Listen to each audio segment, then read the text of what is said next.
KF21이 초창기에는 타겟팅을 하거나 의사결정할 때 주로 태블릿 기반으로 했어요. 당연히 조직의 정밀도도 떨어지고 혼란스럽잖아요. 그래서 KF21 같은 경우에 저런 게 가능하겠죠. 전투기 한 대가 가는데 보조 드론들이 열심히 따라와. 기본적인 방향성이나 공격의 디렉션을 얘기해주고 얘가 나를 보조적으로 정밀 제어하지 않아도 내 의도나 조정에 맞춰갖고 함께 군집화돼서 행동해주는 거죠. 집단지성처럼. 캡틴 아메리카 보게 되면 보조 드론들이 쫓아다니잖아요. 그 100% AI로 돌아가는 거거든요. 딱 이렇게 보시면 돼요. AI 기술의 핵심 요소는 무엇이며 앞으로 어떤 방향으로 발전할 것으로 예상하시나요?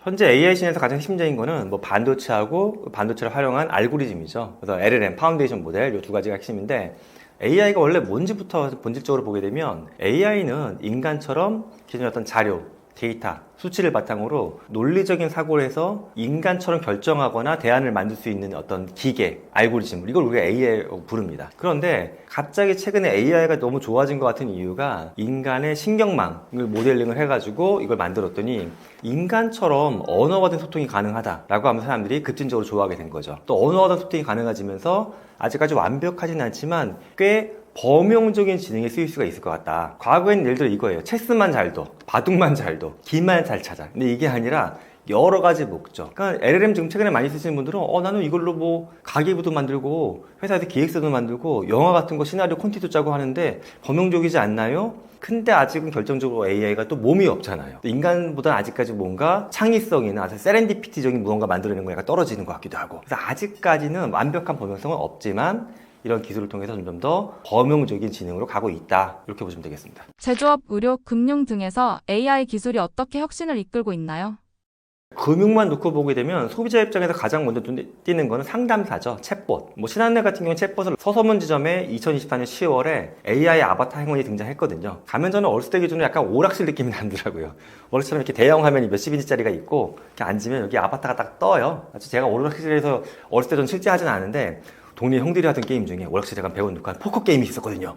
딜러랑 마주 앉아가지고 그것처럼 아바타가 딱 떠요. 요거 있는데 요런 서비스에도 많이 쓰이고요. 소비자 입장에서는 피부로 안 와닿는 것도 있어요. 뒷단에, 그러니까 백오피스에서 만드는 거니까. 예를 들어서 뭐 뱅크 오브 아메리카도 그렇고 외국 은행들은 어떤 걸 많이 하냐면 신용평가할 때 이 사람들이 신용평가할 때 대출 승인 여부 결정해야 되잖아요. 또 신용도에 따라서 금리도 다르게 하는데 이런 거 결정할 때 AI 갖고서 했더니 오히려 대출 승인율이 증가했어요. 이게 증가했다는 게 많은 사람한테 대출해주게 되면 잘못하면 사고가 날 수도 있죠. 사고가 나면 더 안 좋은 거야. 근데 얘는 좋은 쪽으로 표현하는 게 대출을 많은 사람한테 늘렸는데 사고는 더 안 난다. 당연히 기업은 대출에 대한 이자 수익이 증가하겠죠. 그러면 또 재미난 건 소비자한테도 이득이 되는 건 이율을 낮춰주는 시도들이 많이 있어요. 인력을 확 많은 사람한테 빌려주면서 이율을 조금씩 낮춰주는 거야. 그럼 소비자 입장에서도 난 대출 못 받았을 건데 대출이 돼. 금리도 낮아졌어. 좋은 거잖아요. 기업 입장에서는 많은 사람한테 안정적으로 대출해다 보니까 또 이자를 더 수익 측면에서 좋아집니다. 이런 거 쓰이기도 하고요. 뭐 보이스피싱 예방하거나 돈 세탁 예방하거나 이런 거 이제 뽑아내는 거. 기존에는 금융권이 전수검사 못했어요, 이걸. 일정한 어떤 뭐 수치적인 거 맞춰놔갖고 기준이 벗어나게 되면은 알람이 가거나 사람이 봤어야 돼요. 근데 지금은 모든 트랜잭션에 대해서 다 검사하려고 합니다, AI로. 이러다 보니까 금융사고가 훨씬 더 줄어들 수도 있겠죠. 뭐 그런 것도 있고요. 또 이제 이게 의료계로 넘어가게 되면 저는 가장 의료계에서 재미난 시도는 외과팀에서 수술을 학습시키는 겁니다. 이미 작년에 MIT 테크놀로지 리뷰에 그 논문이 실렸습니다. 스탠포드 대학 연구진들이 달라붙어가지고 자기가 수술하는 거를 학습을 시켜서 그 다음에 수술 들어가는 의사들이 이미 수천 건의 수술을 학습한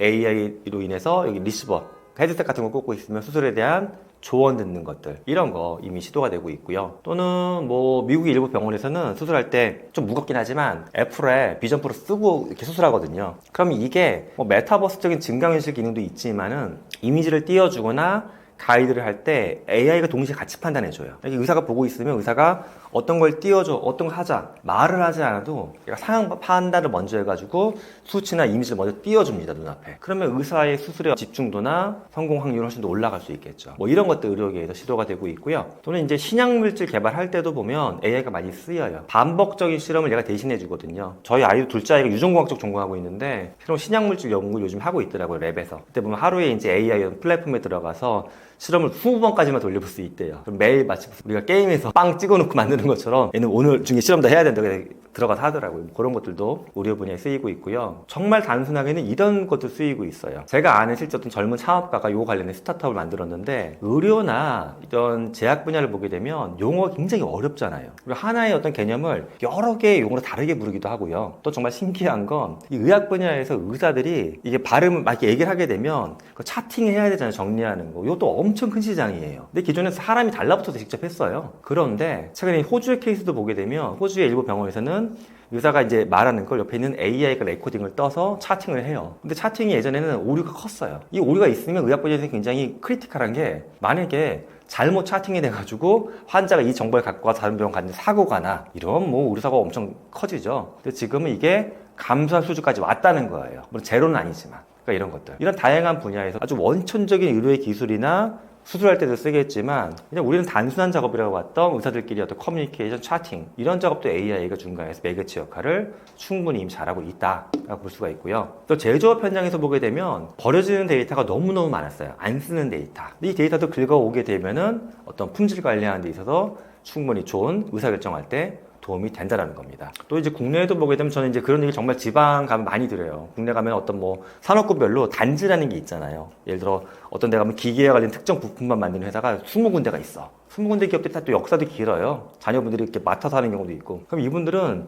요즘에 이제 만나면 우리는 AI 시대에 뭐를 해야 되느냐 저한테 질문들을 많이 하시는데 그럼 그때마다 이렇게 얘기를 드려요. 혹시 홈페이지가 몇 개국 언어로 되어 있냐고. 그러면 한국어하고 영어 정도. 해외 거래 많이 하세요. 그러면 솔직히 지금 규모가 작고 해외 뭐 마케팅 담당한 전담 직원이 있는 것도 아니어서 그냥 가끔씩 지역에서 무슨 박람회 같은 거에 같이 껴가지고 가는 거 있잖아요. 이런 거 하신다고 하더라고요. 저는 이제 여기서도 그런 말씀 드려요. 그러면 번역기가 약간 틀릴 수도 있지만 10개국 언어 번역하는데 10분도 안 걸린다. 이 정도 홈페이지 물량이면 번역해서 올리시라고. 직접 못 하시게 되면 직원 하나가 붙어서 좀 컴퓨터 잘 다루는 직원 번역해서 홈페이지 관리 직접 안 하거든요. 중소기업들은. 관련하는 업체한테 요대로만 올려달라고 하라고. 그럼 하다못해 1년 두세 개 커리어라도 더 들어올 거라고. 예. 또는 제조업 데이터 같은 거 여기는 다 데이터가 있는데 서로 합치지도 않고 어떻게 합쳐질지 모르겠어. 그러면 이것도 한번 그냥 협회도 있고 하시니까 데이터 분석 작업 한번 해보자고 우리가 AI 써가지고 이런 제안도 드리고 합니다. 군사 전략에서 AI는 어떤 역할을 할 수 있을까요? 사실 AI가 예전부터 워 시뮬레이션에는 굉장히 많이 쓰였죠. 워게임 할 때. 사실 전쟁이란 게 스타크래프트 같은 생각을 해보게 되면 처음부터 누가 이길지 예측할 수 있으면 굳이 사람이 나가 싸우지 않고 끝날 수도 있잖아요. 그래서 워게임은 전쟁의 결과를 예측하거나 또는 전략을 바꾸기 위해서 많이 쓰였습니다. 최근에는 좀 더 이제 그게 디테일하게 여러 군데 나눠서 쓰이고 있는 건데 예를 들어서 군인들이 타겟팅을 하거나 어떤 의사결정 내릴 때도 AI가 보조 시스템이 들어와서 같이 해주는 것도 있어요. 아직까지는 격발을 하는 결정을 AI가 하진 않아요. 하지만 조종관을 이렇게 틀거나 할 때도 더 정밀하게 타겟팅을 빠르게 하는 거 이런 거 당연히 AI가 지금 너무 잘하죠. 비전 처리해가지고 그런 거 하게끔 하는 것도 있고요.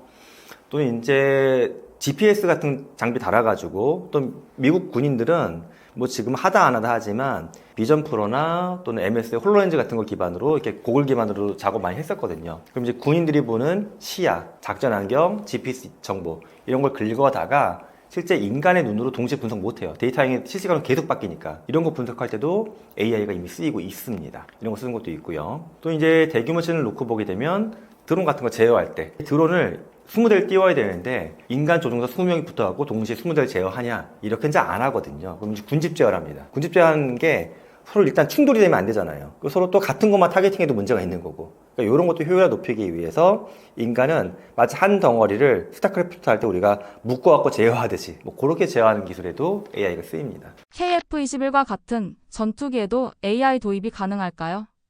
AI 기술이 군사 분야에서 어떻게 발전할 것이라고 보시나요? 저는 충분히 가능성이 있다고 봅니다. AI가 들어가 있는 휴머노이드가 두 개 조종석에 앉는 것 이런 건 시간이 많이 걸릴 거예요. 리스크가 크기도 하고. 하지만 당장 좀 근거리에 와 있는 건 이런 거죠. KF-21이 올라갈 때도 보게 되면 초창기에는 우리가 타겟팅을 하거나 의사결정을 할 때 주로 태블릿 기반으로 했어요. 진짜로 구형으로. 태블릿에 AI 뭐 소프트웨어 들어가서 이걸로 이제 보조조종사가 하거나 이렇게 했는데 이거 당연히 조직의 정밀도도 떨어지고 혼란스럽잖아요. 그래서 KF-21 같은 경우에 저런 게 가능하겠죠. 만약에 전투기 한 대가 가는데 보조 드론들이 열심히 따라와. 제가 이제 최근에 봤던 영화 중에 캡틴 아메리카 보게 되면 날아다니잖아요. 이렇게 팔컨이었던 분이.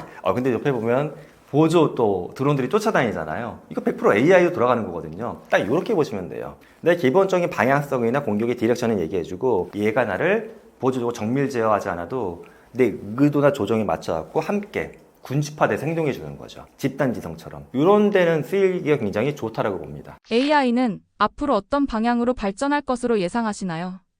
현재 AI 신에서 가장 큰 트렌드를 몇 가지를 보시게 되면 일단 비용을 낮추는 거죠. 효율화. 현재는 보게 되면 이제 들어가는 투입 원가도 굉장히 크고 특히 투입 원가 중에 장기적으로 봤을 때 이슈가 있는 게 에너지. 친환경적이지 못하다는 공격을 받고 있거든요. 그래서 가장 에너지를 적게 쓰면서 낮은 비용으로 인프라나 LLM을 돌릴 수 있는 거. 이쪽의 연구가 굉장히 중요한 것 같고요. 또 하나를 보게 되면은 AI가 이제 버추얼에서 피지컬로 넘어오는 것들, 다양한 기기, 뭐 기계나 전자제품이 탑재되는 것들, 이런 측면에서 많은 놀라운 발전이 나올 겁니다. 또 하나의 흐름은 이런 거겠죠. 현재는 AI가 범용지능은 아니거든요. 약간 약한 인공지능이라고 보시면 돼요. 정말 강인공지능이 돼서 인간이 하는 작업을 모든 작업을 다 할 수 있다라고 하는 방향으로 가는 것들. 근데 이 세 가지가 다 하나하나 쉬운 이슈는 아니지만 그래도 이게 뭐 10년, 20년의 장기 플랜으로 진행되는 건 아닌 것 같아요. 굉장히 빠른 시간 안에 우리 눈앞에 이 세 가지는 다 결론이 나올 것 같습니다. 제가 작년에 여름에 슈미투버 교수님을 인터뷰를 했었습니다. 카우스트에서 AI 센터를 맡고 계신 교수님인데 현대 AI의 아버지라고 불리시는 분 중에 한 분인데 슈미투버 교수님한테 제가 물어봤던 건 이거였어요. AI가 많은 사람들한테 충격을 줬는데 이 충격은 어떻게 흘러갈 거 아니냐. 이 교수님이 이걸 약간 뒤집어서 말씀하셨었어요. 그때.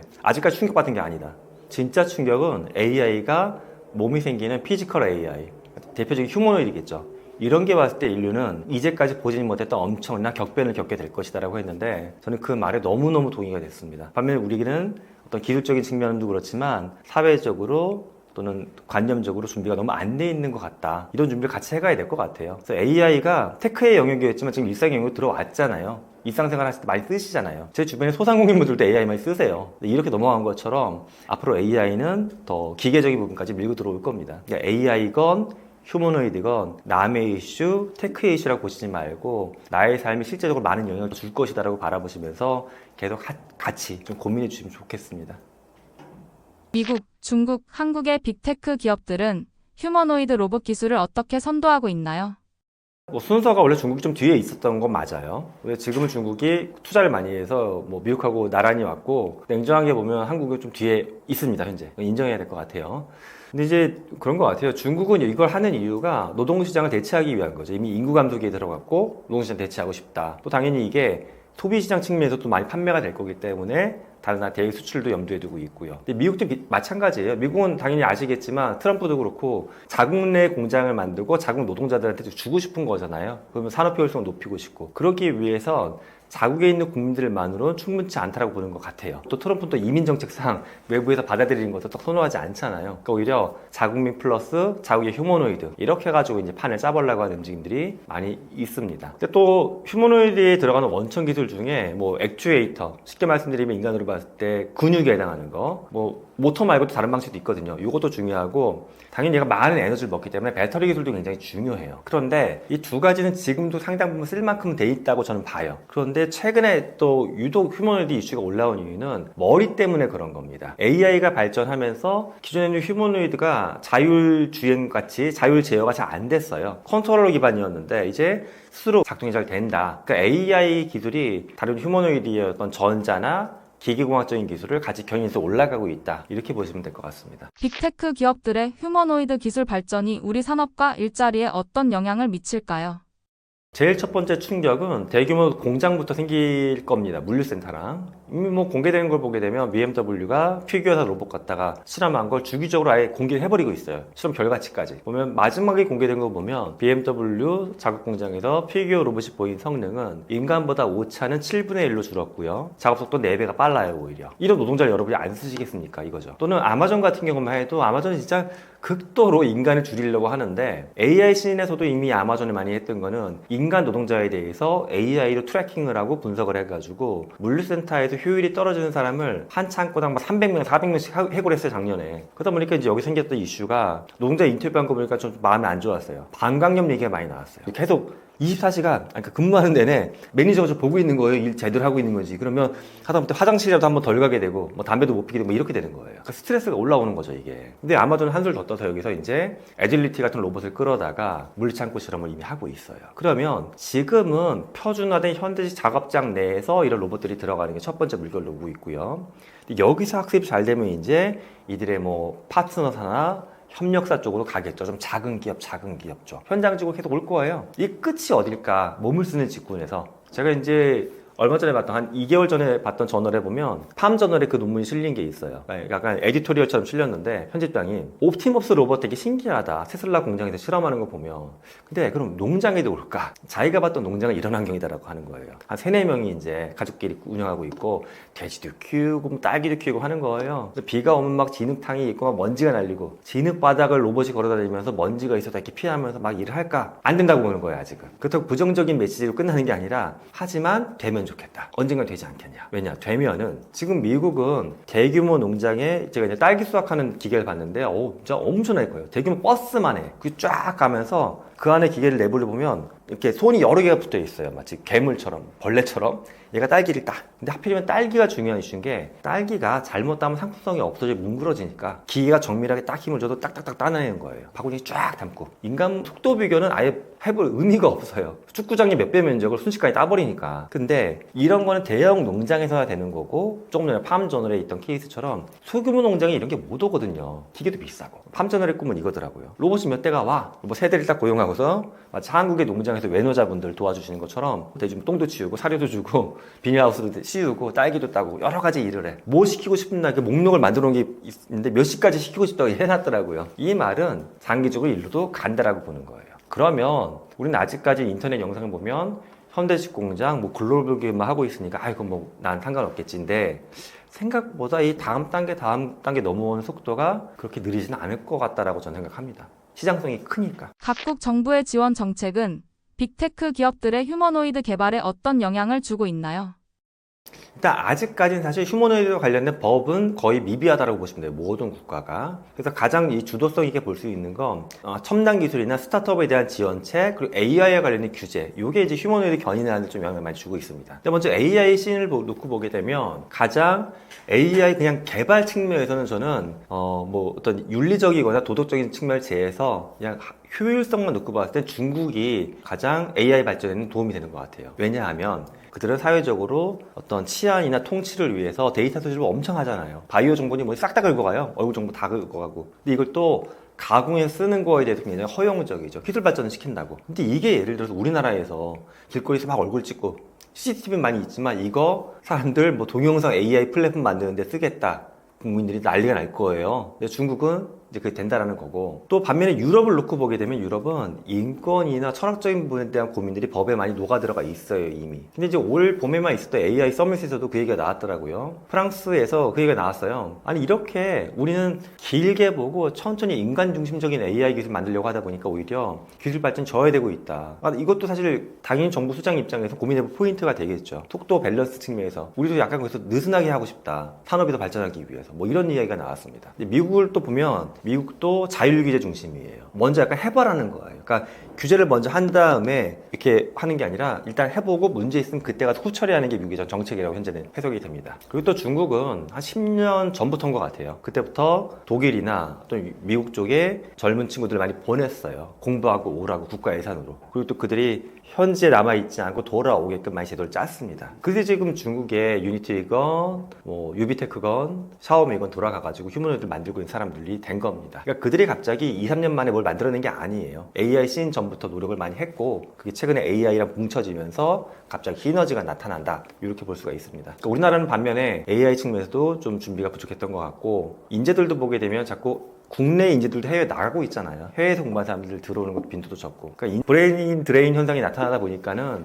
이게 휴머노이드 씬에서도 지금 상태가 좋지는 않습니다. 전 딥시크를 보면 제가 학부생 1학년 때 배웠던 게 생각이 나요. 학부생 때 이제 뭐 기계지능론이나 인공생명 같은 걸 배웠는데 그때 이제 저희는 실험을 할 때 프로그래밍을 짜고 할 때 가장 기본적인 언어가 어셈블리라는 언어였어요. 어셈블리 기계어거든요. 요즘 컴퓨터공학 학생들은 아예 이런 개념 자체를 거의 안 배우더라고요. 요즘 컴퓨터는 디폴트가 인간의 언어처럼 비슷하거든요. 물론 아직까지는 가로도 있고 콜럼도 있고 하지만 if, then, while 이런 인간의 문장 갖고 이야기하는 건데 제가 배웠던 어셈블리어는 세 글자 단위의 아스키 코드였어요. 난수, 암호 같은. 이게 인간이 프로그램하기 굉장히 어려운데 효과는 어디서 나타나냐 하면 전 초창기 이제 사회에서 생활을 게임 개발자로 시작했는데 그때 컴퓨팅 퍼포먼스가 낮으니까 아주 중요한 그래픽이나 사운드 처리하는 걸 어셈블리로 짰어요. 어셈블리 짜면 좋은 점은 짜기 되게 힘든데 낮은 상위 PC에서도 굉장히 잘 돌아가요. 팍팍팍 게임이 돌아갈 때. 딱 그 비슷한 게 딥시크 팀이 갖고 있는 철학이라고 봐요. 자기들은 인재가 충분해. 하지만 양질의 하드웨어는 많이 없어. 그러니까 기존에 있었던 약간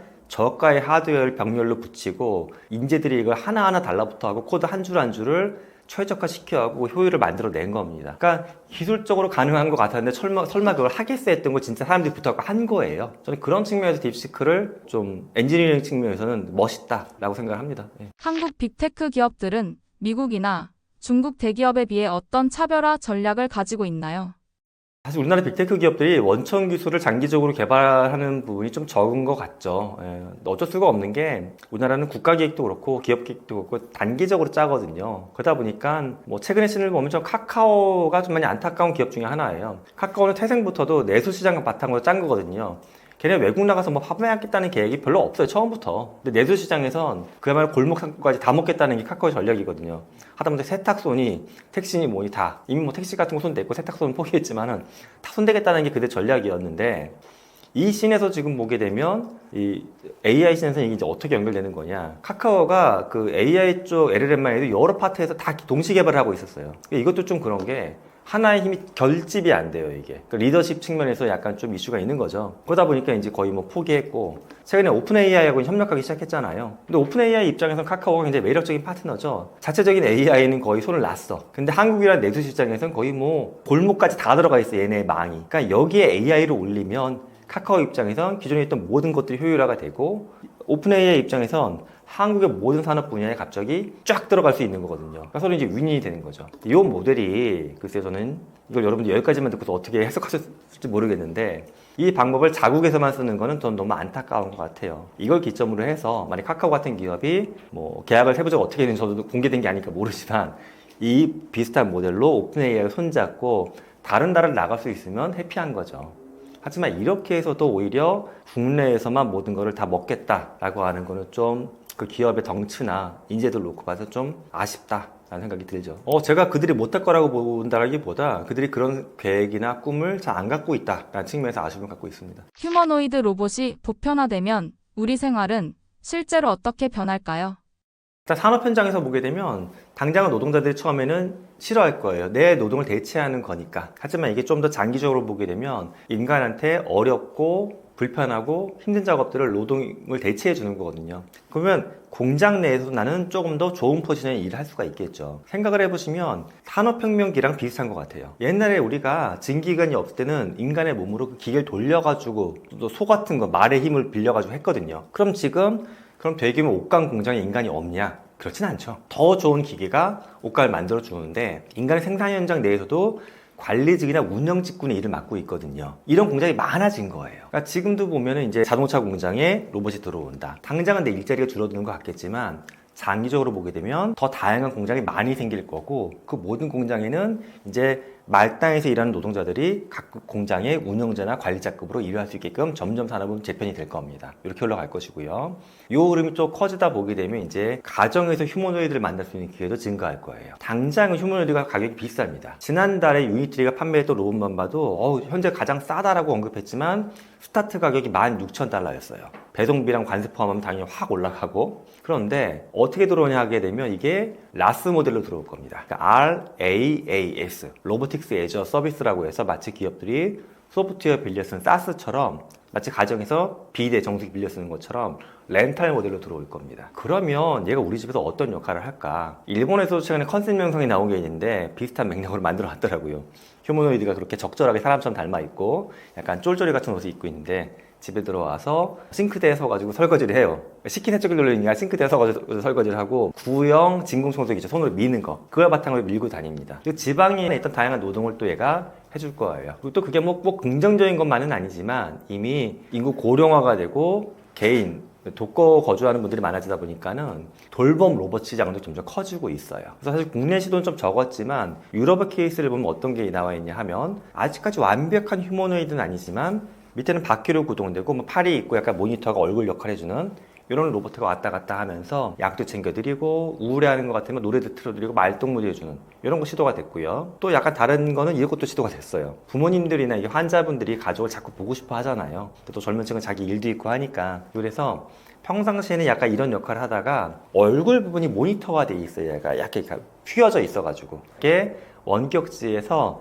자녀가 접속을 하게 되면 마치 빙이 된 것처럼 이 로봇의 얼굴 표정이 자녀의 실시간 통화하는 거 이게 딱 매핑이 돼서 뜨고 자녀가 움직이면 자녀가 옆에서 엄마 아빠한테 이렇게 반찬도 놔줄 수 있고 이런 것들도 시도가 되고 있어요. 그래서 이게 지금 SF 이야기가 아니라 이미 파일럿 단계에서 다 해보고 있거든요. 그러니까 이런 게 다 깔린다고 하면 우리의 일상은 정말 여러분이 인터넷을 통해서 느꼈던 변화, 스마트폰을 통해서 느꼈던 변화보다 몇 단계 이상의 변화가 나타날 것 같아요. 저는 여기서 이제 우리가 안 좋아지는 것도 많이 있기 때문에 미리 준비도 다 했으면 좋겠다는 것도 있고요. 또 하나는 어떤 개인의 경력 또는 기업의 비즈니스, 우리나라 국가 전체적인 위상 측면에서도 이 기회를 잘 잡아야지만 좋은 방향으로 갈 수 있지 않을까. 그냥 좋은 게 나오면 쓰겠지 이런 마음 갖고 계시기보다는 내가 개발자나 엔지니어가 아니더라도 관심을 갖고서 이 방향이 좋은 쪽으로 갈 수 있도록 자꾸 우리가 보이스를 내면 좋겠습니다. 휴머노이드에 대한 책을 내게 된 이유는 무엇인가요?